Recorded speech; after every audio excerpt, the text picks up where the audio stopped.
Dans toute révolution, il y a ceux qu'on voit et ceux qui décident dans l'ombre.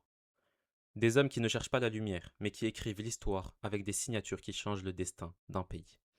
Parmi eux, un nom revient toujours quand il s'agit de l'indépendance de l'Algérie. Karim Belkacem. Comment un homme, issu des montagnes kabyles, est-il devenu à la fois chef militaire, négociateur politique et signataire de la fin de la colonisation? Dans cette vidéo, je vais retracer son histoire à travers trois aspects: son parcours, son rôle et l'héritage qu'il a laissé. Bienvenue sur l'héritage algérien, la chaîne qui vous fait découvrir l'histoire de l'Algérie afin de transmettre notre héritage aux générations d'aujourd'hui et de demain.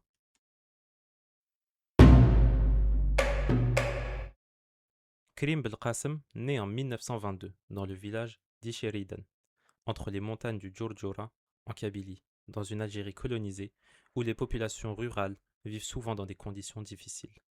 Il grandit dans un environnement marqué par la tradition, la solidarité villageoise et une forte identité amazigh.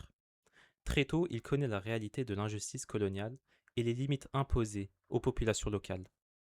Comme beaucoup de jeunes de sa génération, il est confronté à une réalité simple: peu de perspectives, beaucoup d'inégalités.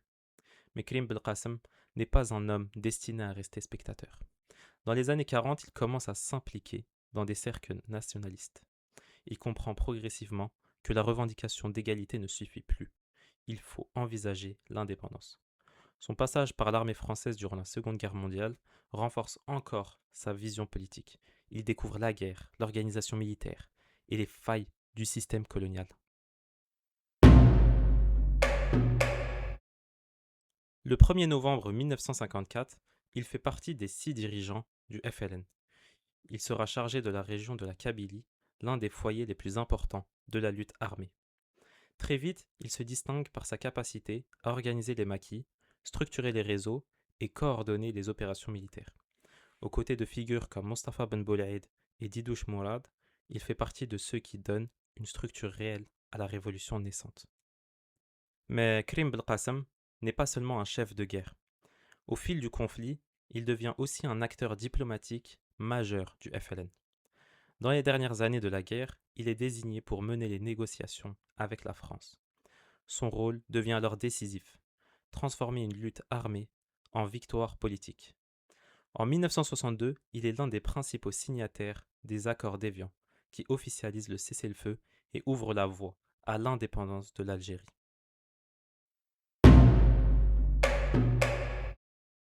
Après l'indépendance, Karim Belkacem occupe un rôle politique important dans les premières structures de l'Algérie indépendante. Mais comme beaucoup de figures de la Révolution, son parcours ne se termine pas sans tension politique. Il s'oppose à certaines orientations du pouvoir post-indépendance et finit par s'exiler. Son destin prend une tournure tragique lorsqu'il est assassiné en 1970 à Francfort, dans un contexte encore aujourd'hui discuté et sensible. Malgré cette fin violente, son héritage reste immense. Il est considéré comme un chef militaire stratégique, un négociateur clé de l'indépendance et l'un des hommes qui ont permis la transition entre guerre et diplomatie.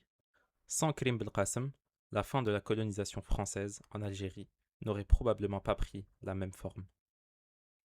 Comprendre Karim Belkacem, c'est comprendre qu'une révolution ne se gagne pas seulement sur le terrain militaire.